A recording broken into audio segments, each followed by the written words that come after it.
Napakagandang pormahan, mas ligtas gamitin at mula sa loob at labas ay nakakabilib. Ang pagiging rugged at sopistikado ng bagong modelong ito ang tanging ipinagmamalaki ngayon ng kumpanyang nagmula sa Korean car manufacturer.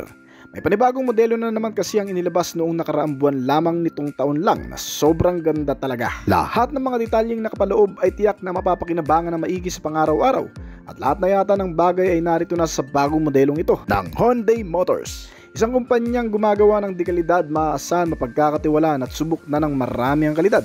Gaya ng Japanese brand, ito ay may pagmamalaki na rin pagdating sa pagiging advanced nito sa mga teknolohikal na katangian. Kaya na lamang nitong tatalakayin natin ngayon, ang Hyundai Santa Fe 2024 model. Pero bago yun, syempre, kung bago ka pa lamang po dito sa akin channel, baka naman gabihin po mag-click sa subscribe button pati ng notification bell para naman update ka lagi sa mga video na gagawin ko pa. Alright, simulan na natin to!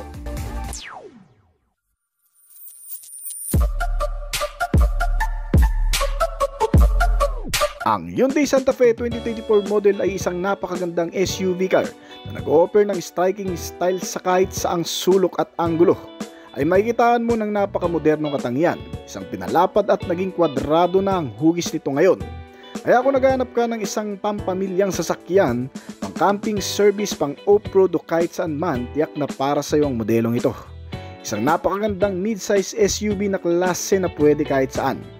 Bagong disenyo nakakamangha mula sa front face grille cover. Sa honeycomb design ay binabalanse ang napakagandang line cross shape LED type daytime running light nito at ang mga LED type din na headlamp nito kasama ang signal lamps sa magkabilaan. At ang sharp looking side portion character line naman ay nagpapakita ng muscular stand at malabruskong katangian na mala-armored vehicle ang datingan. Mas nagmukha kasing malaki ngayon kumpara sa previous model na mid-size SUV type.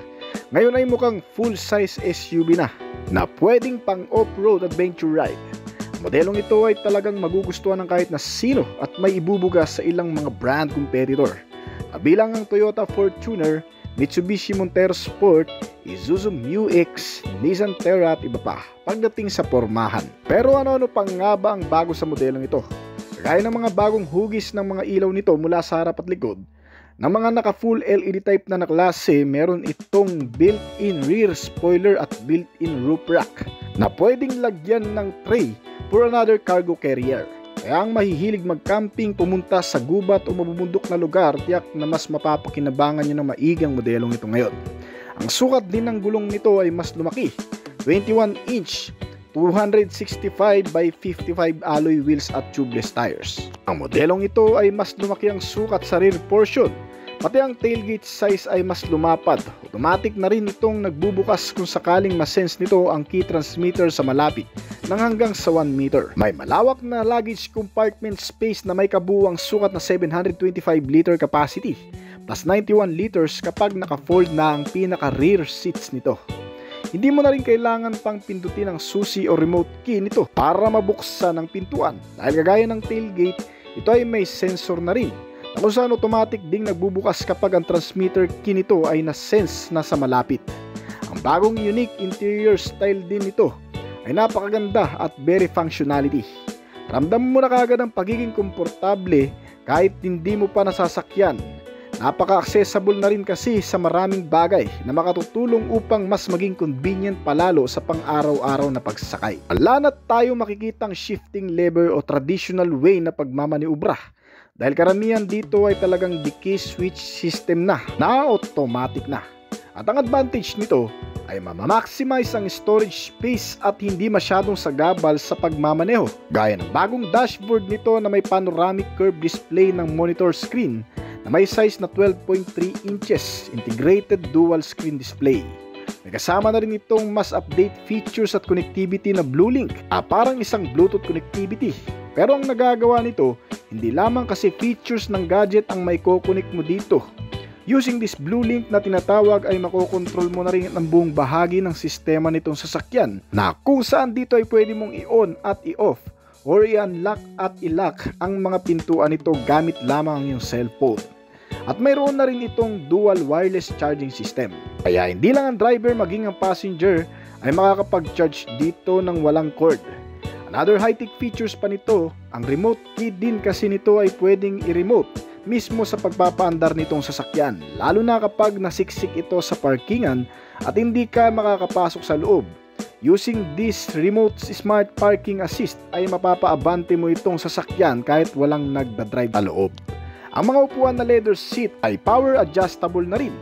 Gaya na sa driver's side ay mas komportable dahil meron na rin extra support pa sa legroom ng driver's seat upang sa ganun ay mas nakaka-relax ang pagmamaneho. At hindi nakakangalay, auto-adjustable at foldable na rin ang mga upuan nito kaya sobrang high-tech talaga. Bukod pa dyan, ang pagiging komportable nitong sasakyan ay mas pinalawak pa. Sinamahan na rin kasi ng dual zone auto climate control system ang driver at passenger nito. Ay automatically mai-adjust ang temperature depende sa kanya-kanyang preference at mas maiko-compromise ang bawat pangangailangan ng pasahero. Ang front and rear seats ay may napakagandang view din, hindi lang sa bawat side kundi pati sa itaas ng sky.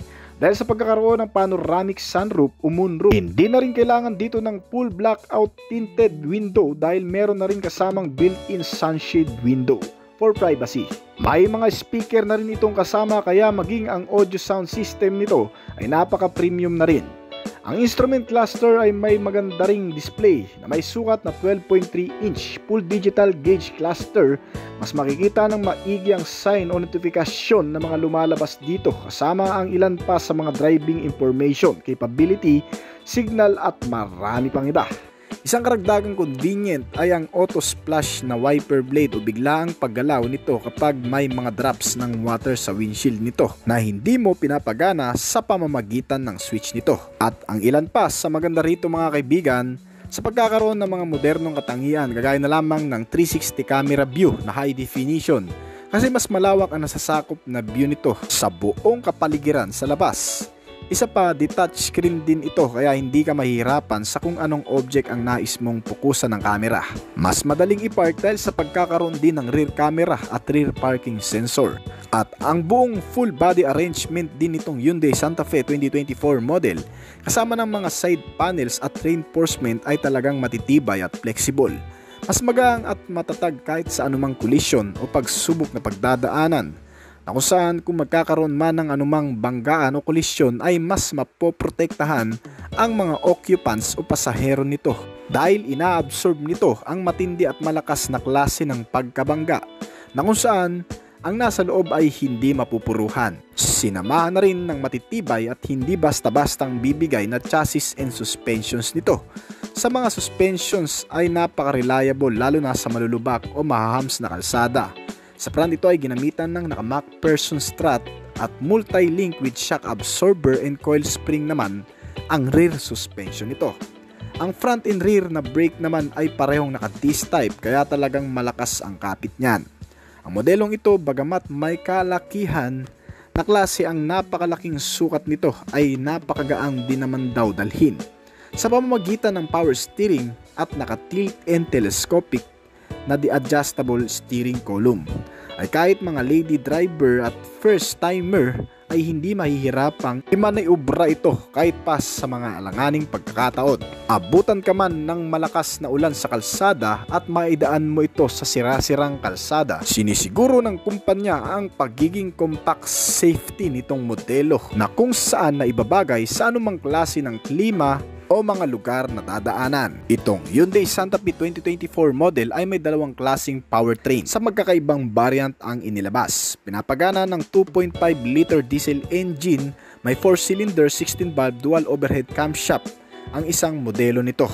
Na may 8-speed ang turbo petrol engine, dual clutch at kaya mag-produce ng maximum output na 277 horsepower at 422 Nm of torque. Kayang tumakbo ng 0 to 100 km/h sa loob ng 11.5 seconds lamang at average top speed na 198 km/h naman ang pinakamabilis na nagagawa nitong takbo. At para naman sa hybrid engine, ito ay pinapagana ng 2 electrified turbocharged engine na may 1.6 liter turbocharged hybrid o tinatawag na Gamma 3 1.6T GDI HEV.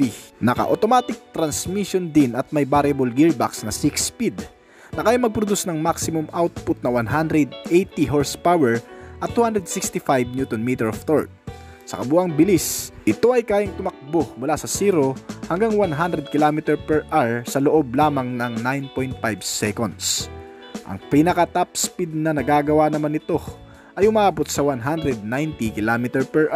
Kaya depende sa iyo kung anong pipiliin mo sa dalawang klase ng makina nito. Ang pagkakaiba nga lang ng dalawa ay mas nakatitipid talaga ang hybrid version nito, bagamat napakahina ng arangkada at mas mabilis pa ang naka-petrol engine, ay mas matipid naman kumonsumo ng gasolina ang mga naka-hybrid na makina. Itong Hyundai Santa Fe, pagdating naman sa fuel supply system, ito ay naka-CRDI na rin.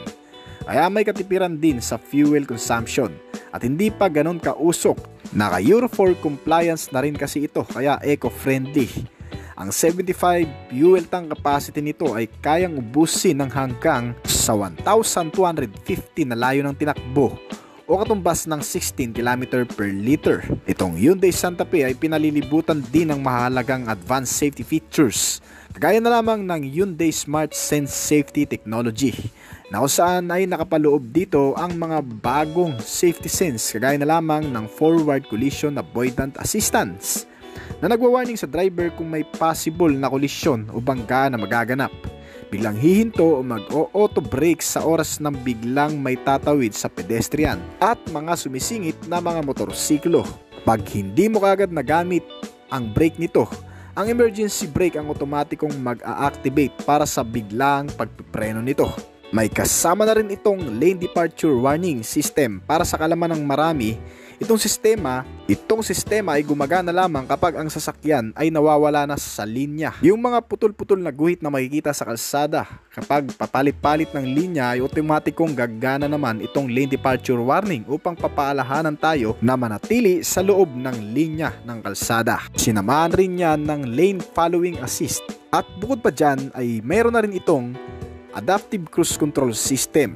Isang sistemang nagsasaayos naman ng takbo na nakadepende sa mga sasakyan na nasa unahan mo. Kapag mabilis ang takbo ng sasakyan na nasa harapan mo ay otomatiko rin itong bibilis. Ngunit kung itong nasa harap mo ay bigla namang babagal o hihinto, ay otomatiko rin itong hihinto para hindi mo mabangga ang nasa harapan. Nakadepende kasi yan sa lakas ng sensor o radar ng mga kasabayan mo ang nagagawa nito. May highway driving assistant na rin ito para lamang sa maluluwang na kalsada o highway at makatutulong na panatilihing nakasentro ang sasakyan sa lane nito habang pinapanatili ang ligtas na distansya mula sa mga sasakyan na nasa paligid at nasa unahan. Kapag ang marked lane ay malinaw na makikita sa kalsada ay mas masisense nitong sistema na highway driving assistant. Sa mga sistemang ito ay makakapagpalit-palit ka ng linya o makakalipat-lipat ka ng pwesto na may confident na hindi ka mababangga. Bukod pa dyan ay may kasama na rin itong blind spot collision avoidance na kung saan ay otomatikong magbe-brake din ang sasakyan once na may masense na mababangga o biglang masasagi, na sinusuporta naman ng blind view monitor. Meron din itong parking collision avoidance assistant reverse na kung saan mas mapapakinabangan mo naman habang ikaw ay nagpapaatras ng sasakyan upang maiwasan ang anumang banggaan sa likuran nito o maatrasan na kahit anong object sa likuran. Gumagana ang braking system kapag ito ay may nasense na mababangga sa likuran. At syempre sinamahan din yan ng rear cross traffic alert na halos katulad lamang din ng parking collision avoidance assistant reverse, na kung sakali namang may biglang darating na sasakyan sa likuran habang ikaw ay nagpapaatras, automatic din itong hihinto para sa ganun ay hindi magkabanggaan. Isa pa, meron na rin itong driver attention warning. Isang sistema naman na kung saan nasisense nito kung inaantok na ang driver o kaya naman inaatake na sa puso, na kung saan ay wala nang kakayahan pang imaniobra ng maayos ang sasakyan. Dahil sa sistemang ito na driver attention warning ay bigla na lamang itong hihinto o hindi na aandar pa kapag ang driver ay wala nang kakayahan pang i-manage ang pagmamaneho. Bukod pa dyan, meron din itong safe exit assistance. Naglalak ng kusa ang mga pintuan lalo na kung nakalimutan mo itong ilak ng maayos kapag ikaw ay aalis na. Meron din itong ultrasonic rear occupants alert. Nasisense naman ang sensor na ito kung sakaling nakalak na ang sasakyan at naiwan sa loob nito ang bata nating kasama o mga alaga nating hayop na minsan ay nakakalimutan natin Ang ultrasonic rear occupation alert ay otomatiko namang nagbibigay ng sign sa driver sa pamamagitan ng pag-alarm ng sasakyan at ng cellphone na nakakonect sa BlueLink nito. At ang ilan pa sa mga standard safety features nito ay hindi rin nawala, kagaya na lamang ng driver and passenger airbags. May mga seat belts na rin itong kasama mula sa harap at likod ng mga upuan nito. May front and side impact beams at crash sensor at marami pang iba. Itong modelo, bukod sa safety features ay sagana din sa mga security features kagaya na lamang ng power door lock, central locking, engine immobilizer, anti-theft device at anti-theft alarm. At marami pang ibang makikitang security purpose. Sa pamamagitan nito ay hindi rin basta-bastang makakarnap o magagalaw itong sasakyan ng kahit na sinuman. Ang lahat ng mga bagay na magpapakonvenience sa iyo ay narito na rin sa interior nito. Magagandang klase ng audio sound system with infotainment, communication, connectivity, may mga bottle and cup holder at mga bulsa o console na rin itong kasama. With center armrest, power window, malakas at malamig na aircon system at marami pang iba. Ang mga ilaw nito ay fully compact na LED type na mula sa harap at likod. Mukhang complete setup na rin ito ng accessories. Kung top variant ang pipiliin mo, siguradong wala ka nang hahanapin pa. Ang modelong ito na Hyundai Santa Fe ay may dalawang klaseng variant na inilabas na sa bansang Korea, ang naka-hybrid na makina at ang naka-petrol engine na makina. May inilabas din na ibang bersyon sa bansang Europa, pero sa design ay pareho lang din naman. Nagkakaiba nga lang sa ibang mga specs nito, pero ang ibang mga katangian at nilalaman ay parehong-pareho lang din. Sa kasalukuyan, ang estimated price lamang nito ay umabot sa 2,420,000 pesos para sa low variant yan. Malamang sa malamang ay mas mataas dito ang pinaka-top variant nito. Lalabas lamang ng modelong ito dito sa bansa na may 5 klaseng variant na pagpipilian. Ang pinakamahal na variant nito ay nagkakahalaga ng 3 million plus. Iyan naman kung nagustuhan nyo ang topic natin ngayon, baka naman pwedeng paklik ng like button pagkatapos ng video na ito. At pa-comment na rin ng iyong opinion para malaman natin ang iba pang mga bagay na dapat natin malaman. Alright.